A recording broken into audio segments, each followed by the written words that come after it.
গেছে আরো 6টা মাস। তে এখন জাঙ্কুকদের বাসাতেই থাকে। তে এখন একটা টিউশনি করায়। আরিম অনেকবার মানা করেছে, শ্বশুর মশাইয়ের এত টাকা থাকা সত্ত্বেও তার বৌমা কেন টিউশনি পড়াবে। কিন্তু তেরও তো সময় কাটানোর জন্য কিছু একটা করতে হবে।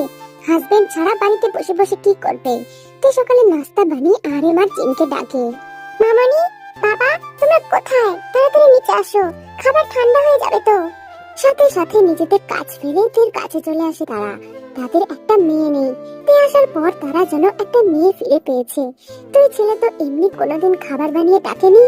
জাঙ্কুক তেকে ছেড়ে চলে গেছে, কিন্তু আরিম আর জিন এটা ভেবে খুশি যে তারা তেকে পেয়েছে। ও মা, ওইখানে দাঁড়িয়ে থাকবে নাকি?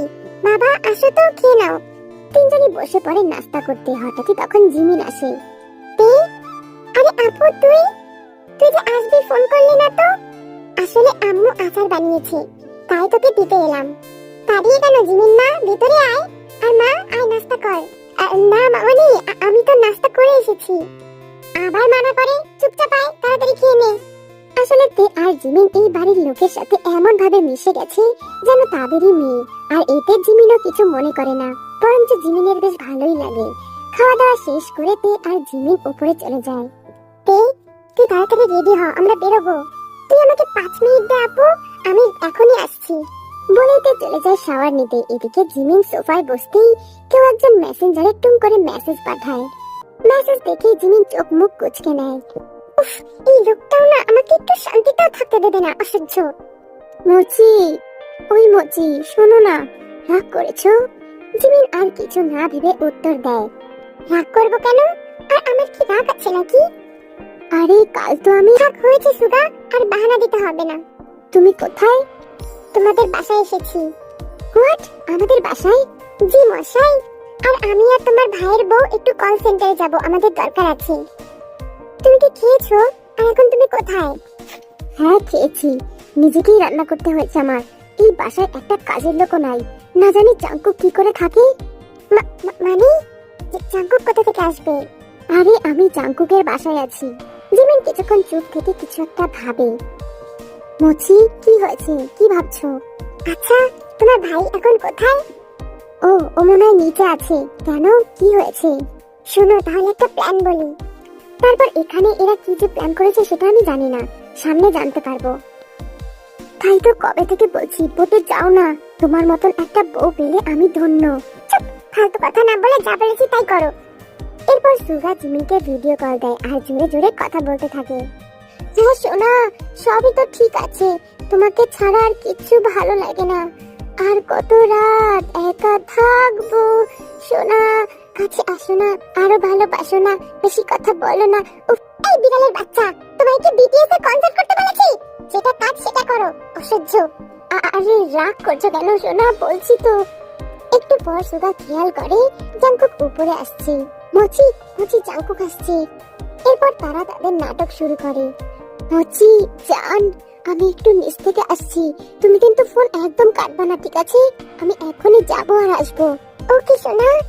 বলেই সুগা ফোন অমন ভাবে ওপেন রেখেই চলে যায়। জাঙ্কুক পাশের সোফায় বসে পড়ে, ফাইল নিয়ে কিছু একটা দেখে। জিমিন কিছুক্ষণ বসে থাকার পর থেকে ডাকতে থাকে। বে, এই বে, তাড়াতাড়ি কর, কত দেরি হবে আর? আরে আসছি তো। তে তাড়াতাড়ি করতে গিয়ে দেখে সে তো ওয়াশরুমে কোনো জামা কাপড়ই আনে নাই। ধুর বাবা, আমি তো কিছুই আনি নাই। ধুত, তাড়াতাড়ি সময় এমন হয়, ভালো লাগে না। আপু, আমি কোনো ড্রেস আনি নাই, আমাকে একটা ড্রেস দে না। জিমিন বাইরে দাঁড়িয়ে সবটাই শুনলো। এরই মধ্যে জিমিনের মাথায় দুষ্টু বুদ্ধি এলো। জিমিন ফোনটা ওপেন রেখে রুম থেকে চুপি চুপি বেরিয়ে গেল। বাইরে থেকে কোনো সারা শব্দ না পেয়ে তে ভাবে জিমিন বাইরে চলে গেছে, আর তে নিজেই বেরিয়ে আসে। উফ, এই আপুটাও না, এখনই তো ছিল, কোথায় গেল, ভালো লাগে না। জাঙ্কুক তো ফোনের ওই পাশেই বসেছিল। হঠাৎই ফোনের দিকে চোখ পড়তেই তেকে দেখতে পায়, কিন্তু তাকে যে এমন ভাবে দেখবে সেটা জাঙ্কুক কখনোই আশা করে নাই। তের পরনে শুধু একটা টাওয়াল জড়ানো ছিল। তে ফোনের দিকে খেয়াল না করে ড্রেস খুঁজতে থাকে, আর এই দিকে জাঙ্কুক হা করে তাকিয়ে আছে তের দিকে। দূর বাবা, তাড়াতাড়ি সময় এমন হয়, তাড়াতাড়ি সময় আমি জিনিস খুঁজে পাই না, কোথায় যে রাখলাম ড্রেসটা। তে বারবার এদিক ওদিক যাচ্ছে, জাঙ্কুকের চোখও সেদিকে যাচ্ছে। হঠাৎ তে ড্রেস নিয়ে যেতে নিলে তে খেয়াল করে ফোন চালু আছে। এইটা দেখে তে কাপড় দিয়ে নিজের বুক চেপে ধরে, কিন্তু যখন খেয়াল করে ফোনের ওই পাশে তো কেউই নেই, তখন তে একটু স্বস্তি পায়, কারণ অপর প্রান্তে জাঙ্কুক ফোনের পাশে ছিল, তাই তাকে দেখা যাচ্ছিল না। তে সাথে সাথে ফোন অফ করে দেয়, আর ফোন অফ হতেই জাঙ্কুক তাড়াতাড়ি করে ফোন চেক করে, তাকে ফোন তো কেটে গেছে। ও শিট, ফোন কেটে দিল। জিমিন দরজায় দাঁড়িয়ে দাঁড়িয়ে সবটাই দেখলো। এসব দেখে জিমিন নিজের গালে নিজেই চড় মারতে ইচ্ছা করছে। জিমিন তো ভেবেছিল শুধু তেকে দেখতে পারবে, কিন্তু তে যে এমন অবস্থায় আসবে সেটা জিমিন কখনোই জানতো না। মাফ করিস রে বোন, আমি জেনে বুঝে কিছু করি নাই। উফ, আমিও না। আর সমস্যা কিসের? তোর বড়ি তো দেখেছে তোকে। অন্যদিকে এইসব দেখার পর যেন জাঙ্কুকের মাথা হ্যাং হয়ে যাচ্ছে। সুগা রুমে এসে জাঙ্কুকের হাত থেকে ফোন কেড়ে নেয়। আমার ফোন নিয়ে তুই কি করছিলি? কিছু না তো। আচ্ছা ভাইয়া, তুই ফোন অন করে কেন গেছিলি? ও কিছু না, আমি তো ভুলে গেছিলাম। কিরে ভাই, কেমন দেখলি? মানে না মানে দেখলি কত দেরি হয়ে গেল, আমি এখন যাই, ওকে? বলেই সুগা চলে যায়। আর এদিকে জাঙ্কুক স্তব্ধ হয়ে বসে আছে, বারবার শুধু মনে পড়ছে একটু আগে দেখা দৃশ্যের কথা। রাতে জাঙ্কুক অফিস থেকে ফিরে ক্লান্ত শরীর ছেড়ে দেয় বিছানায়। চোখ বন্ধ করতেই তখন তার দৃশ্য ভেসে ওঠে। ও শিট, ওই মেয়েটার কথা কেন মনে পড়ছে? তাহলে কি? নো নেভার, কিছুতেই হতে পারে না। আমি ওই শপের দিকে কিছুতেই যেতে পারি না। রাতে জাঙ্কুক একটু ঘুমাতে পারছে না, বারবার শুধু তখনকার দৃশ্য চোখের সামনে ভেসে উঠছে। মেয়েটাকে তো আগেই দেখেছে, কই আগে তো এমন ফিলিংস হয় নাই, তাহলে হঠাৎ এমন দেখে কেন ফিলিংস হচ্ছে? আর একটু ঘুম আসলো না। পাশ থেকে ফোন হাতে নিয়ে ফেসবুক স্ক্রল করলো, কিন্তু একটু নিচে যেতেই জিমিনের সাথে তের মুখটা ভেসে উঠলো। জিমিন ফেসবুক ইউজ করে, আর আজ বিকেলে 5টায় তের সাথে একটা ছবি পোস্ট করেছে। ছবিটা সাধারণ, কিন্তু এই সাধারণ ছবির মধ্যে তের দিক থেকে চোখ সরাতে পারলো না জাঙ্কুক। হুট করে উঠে বসলো। তে তে তে, খুব সাহস তাই না? এমন ভাবে ফেসবুকে ছবি পোস্ট করার কি দরকার? সবাইকে কি রূপ দেখাতে হবে? বিছানায় ফোনটা জোরে করে আছাড় মারে, মাথার চুল খামচে ধরে বিছানার উপর কিছুক্ষণ বসে রইলো। বারবার ফোনের দিকে চোখ যাচ্ছে। ফোনটা হাতে নিয়ে টুক করে একটা স্ক্রিনশট নিয়ে নিল তের মুখের। তারপর জিমিনের ছবিটা কেটে শুধু তের ছবিটুকু নিজের ফোনে রেখে দিল। মামনি, আমি আসছি। আর বাবা, তুমি কিন্তু সময় মতন খেয়ে নিও। মামনি, আজ আমার আসতে একটু দেরি হবে, তুমি চিন্তা করো না। আচ্ছা মা, সাবধানে যাস।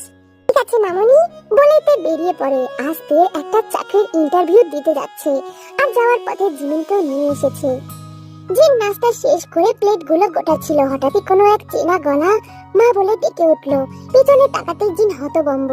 জাঙ্কুক এসেছে। এতদিন পর নিজের ছেলেকে দেখে জিন ছুটে যায় ছেলের কাছে। মা, কেমন আছো?